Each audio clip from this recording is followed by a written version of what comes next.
और जीवन यात्रा, परिचय और जीवन यात्रा। संसार में किसी भी व्यक्ति को विशेष, अद्वितीय, सामाजिक प्रणेता और पथ प्रेरक आदि विशेषणों से तभी अलंकृत किया जाता है जब उनके द्वारा दिखाए गए सदमार्ग पर पीढ़ियां दर पीढ़ियां निरंतर रूप से चलती रहती हैं।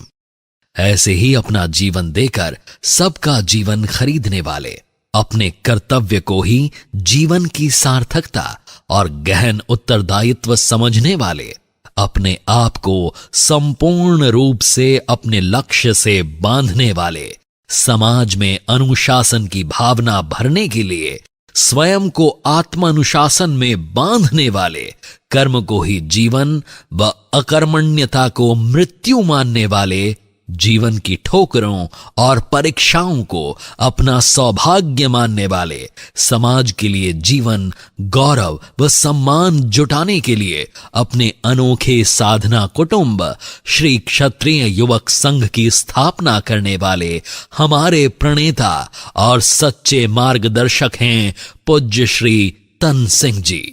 आपका जीवन अपने आप में किसी संपूर्ण दर्शन से कम नहीं है। ऐसा दर्शन जिसने संपूर्ण समाज को सदमार्ग का दर्पण दिखा दिया हो। आइए जानते हैं उस अलौकिक व्यक्तित्व की जीवन यात्रा के बारे में जिन्होंने मात्र 55 वर्षों के जीवन में समाज को 500 वर्षों के संस्कार दे दिए। राजस्थान में बाड़मेर के रामदेरिया गांव के ठाकुर बलवंत सिंह महेचा एवं ममतामयी माता श्रीमती मोती कंवर जी सोढ़ा के पुत्र के रूप में 25 जनवरी 1924 को पूज्य श्री का जन्म अपने ननिहाल राजस्थान के ही जैसलमेर में स्थित बेरसियाला गांव में हुआ। बचपन में आपका नाम तणेराज हुआ करता था। आपका बचपन अभी शुरू ही हुआ था कि मात्र 4 वर्ष की छोटी सी आयु में आपके पिताजी का देहावसान हो गया और इतनी सी उम्र में ही शिशु तणेराज मात्र 90 रुपए वार्षिक आय का ठाकुर बन गया था।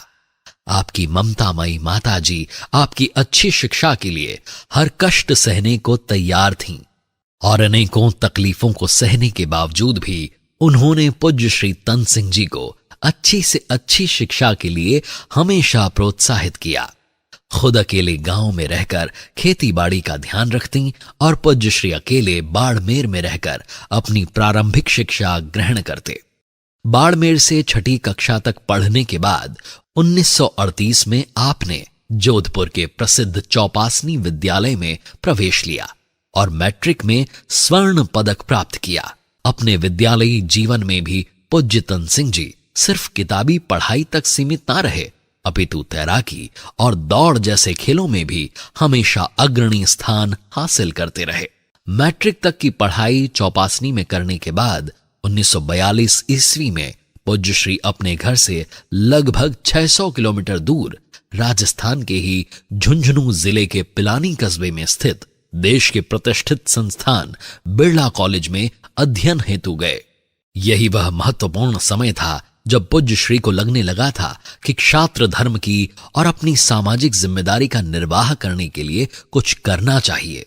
ये वो समय था जब सैकड़ों वर्षों की गुलामी के बाद भारत अपनी स्वतंत्रता की ओर बढ़ रहा था और पूरा देश नए भविष्य को लेकर आशान्वित था। विभिन्न वर्ग व समाज नई व्यवस्था वाले नए भारत में अपनी भूमिका तय कर रहे थे, लेकिन क्षत्रिय समाज उस समय असमंजस की स्थिति में था। त्याग और बलिदान की नींव पर खड़े अपने स्वधर्म को भूलकर क्षत्रिय जाति अपनी उपयोगिता को खो देने की स्थिति में पहुंच चुकी थी। श्री राम, श्री कृष्ण, बुद्ध, महावीर आदि के रूप में अनेक बार संसार को सत्य का मार्ग दिखाने वाला क्षत्रिय स्वयं भटक रहा था। ऐसे संक्रमण काल में समय की मांग को पहचानकर क्षत्रिय को उसके कर्तव्य पथ पर पुनः आरूढ़ करने के लिए पूज्य श्री तन सिंह जी ने श्री क्षत्रिय युवक संघ की स्थापना करने का निर्णय लिया।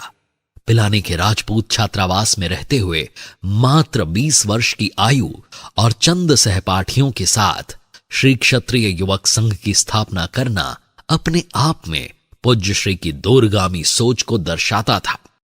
हालांकि अपनी शुरुआत में इस संस्था में भी प्रारंभिक कार्यक्रम के रूप में सम्मेलन, अधिवेशन, प्रस्ताव आदि ही हुआ करते थे, लेकिन विलक्षण प्रतिभा के धनी पूज्य श्री मात्र इन औपचारिकताओं से संतुष्ट नहीं थे और इस संस्था के लिए एक उपयुक्त प्रणाली की खोज के लिए निरंतर पूज्य श्री का चिंतन चलता रहता था। पिलानी से स्नातक पूरी करने के बाद पूज्य श्री ने वकालत करने का मन बनाया और इसी संदर्भ में 1946 को पूज्य श्री आगामी शिक्षा दीक्षा के लिए नागपुर चले गए। अपने नागपुर प्रवास के दौरान कई संस्थाओं के आप संपर्क में रहे। इन अनुभवों के आधार पर पूज्य तन सिंह जी ने श्री क्षत्रिय युवक संघ के लिए एक सामूहिक संस्कारमयी मनोवैज्ञानिक कर्म प्रणाली की रूपरेखा तैयार की।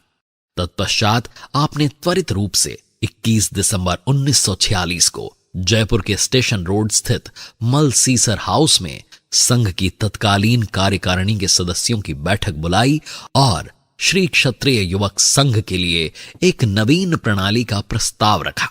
पूज्य तन सिंह जी ने अपने साथियों को अपनी विचारधारा, उद्देश्य और प्रस्तावित प्रणाली के बारे में विस्तार से समझाया और सभी के द्वारा सहमति प्रदान करने पर अगले ही दिन अर्थात 22 दिसंबर 1946 के शुभ दिन श्री क्षत्रिय युवक संघ की अपने वर्तमान स्वरूप में स्थापना हुई और जिस संकल्प और उद्देश्य से पूज्य श्री ने संघ की स्थापना की थी उसको साकार करने की संघ की यात्रा तब से निरंतर जारी है।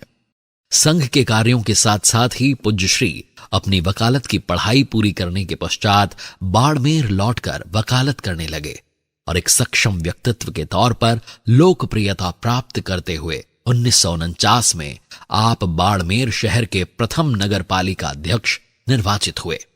यहां से जब आपकी राजनीतिक यात्रा शुरू हुई तो कालांतर में पूरे देश ने आपकी सरलता और ईमानदारी का लोहा माना।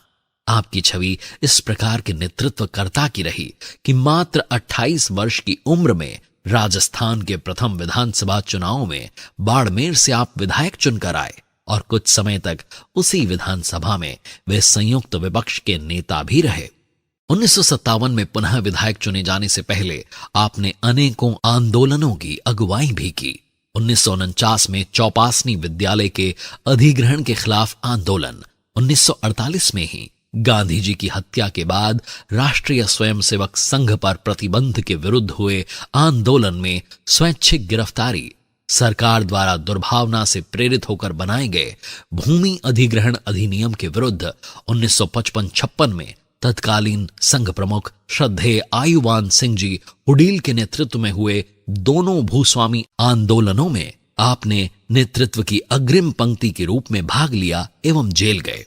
अंत में तत्कालीन प्रधानमंत्री पंडित नेहरू के साथ हुई समझौता वार्ता में समाज का पक्ष रखा। 2 बार विधायक रहने के बाद 1962 में आप संसार के सबसे बड़े निर्वाचन क्षेत्र बाड़मेर जैसलमेर से सांसद का चुनाव जीते। इस चुनाव की महत्वपूर्ण बात यह भी थी कि पूज्य श्री तन सिंह जी ने मात्र 9,000 रुपए खर्च करके ये चुनाव जीता था और यही उन अनेकों कारणों में से एक था जिनकी वजह से राष्ट्रीय राजनीति में पूज्य श्री को एक सरल और ईमानदार नेता के तौर पर देखा जाता था। पूज्य श्री तन सिंह जी ने हमेशा राजनीतिक विचारधारा पर राष्ट्रहित को वरीयता दी।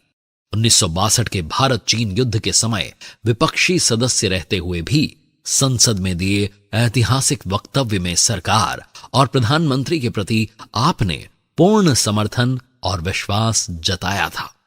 फिर एक समय आया 1967 का जब पूज्य श्री सांसद का चुनाव हार गए थे। ऐसे में हार के पश्चात जब आपके सामने आजीविका का संकट खड़ा हुआ तो आपने स्वयं खेती प्रारंभ की, साथ ही कृषि उपकरणों का व्यवसाय भी प्रारंभ किया। इनमें भी कुछ ही समय में पूज्य श्री ने उल्लेखनीय सफलता प्राप्त की और अपने साथ ही अनेक साथियों की आजीविका का भी प्रबंध किया। आपकी नेतृत्व क्षमता कुछ इस तरह की थी कि आप खुद से पहले अपने आसपास के लोगों और आपके साथियों के लिए वित्तीय और कार्मिक प्रबंधन का ध्यान रखा करते थे। आपकी इसी विलक्षण नेतृत्व की वजह से जनता के अनुरोध पर आप पुनः 1977 में सांसद का चुनाव लड़े और विजयी हुए। राजनीतिक क्षेत्र में आप सरल, ईमानदार, स्पष्ट पर मृदुभाषी और जिम्मेदार राजनेता के रूप में आज भी याद किए जाते हैं। श्री क्षत्रिय युवक संघ के दायित्व, राजनीतिक दायित्व, पारिवारिक दायित्व और सामाजिक दायित्वों को कुशलता से निभाने के साथ साथ ही पूज्य श्री तन सिंह जी एक उच्च कोटि के साहित्यकार भी रहे। आप संस्कृत, हिंदी, अंग्रेजी और राजस्थानी भाषा के मूर्धन्य विद्वान थे। आपने अनेकों पुस्तकें लिखी जिनमें राजस्थान रा पिछोला, समाज चरित्र, बदलते दृश्य, होनहार के खेल, साधक की समस्याएं, शिक्षक की समस्याएं, जेल जीवन के संस्मरण, लापरवाह के संस्मरण, पंछी की राम कहानी, एक भिखारी की आत्मकथा, गीता और समाज सेवा, साधना पथ जैसी पुस्तकें शामिल हैं जो इतिहास, अध्यात्म, सामाजिक चिंतन जैसे अलग अलग विषयों पर लिखी गई हैं। पुस्तकों के साथ साथ ही आपने राजस्थानी और हिंदी में अनेकों प्रेरणादायी गीत लिखे जिनका संकलन झनकार नाम की पुस्तक में किया गया है। पूज्य श्री अपनी विशिष्ट शैली में डायरी भी लिखा करते थे। उनकी लिखी डायरियों में से लगभग 600 अवतरणों को चयनित कर डायरी शीर्षक से पुस्तक प्रकाशित की गई है। इसके अलावा उन्होंने अपने सहयोगियों को अनेक पत्र भी लिखे जिनकी उपलब्ध प्रतियों को पढ़ने पर उनकी साहित्यिक प्रतिभा और गहरे व्यक्तित्व की झलक मिलती है। अपने छोटे से जीवन काल में अपनी विलक्षण प्रतिभा से सामाजिक और राष्ट्रीय जीवन के विभिन्न पक्षों पर